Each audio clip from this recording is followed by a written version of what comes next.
Naaresto ng Las Piñas Police ang isang street-level individual at kasabwat matapos makuha ang hinihinalang shabu.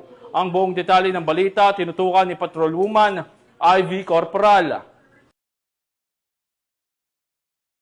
Arestado ang dalawang lalaki sa sinagawang bypass operation ng mga tauhan ng Station Drug Enforcement Unit ng Las Piñas City Police Station bandang alas 6:30 ng gabi sa Niyog Dulo, Barangay Talon 5, Las Piñas City nitong Nobyembre 15 taong kasalukuyan.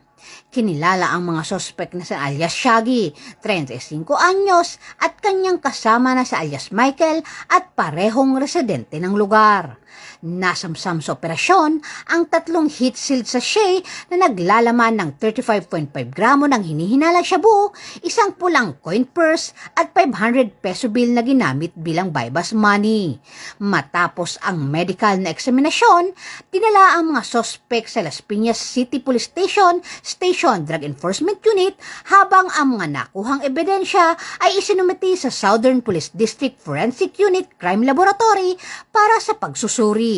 Ang mga sospek ay mahaharap sa kasong paglabag sa Section 5 at 11, Article 2 ng Republic Act 9165 o mas kilala bilang Comprehensive Dangerous Drug Act of 2002.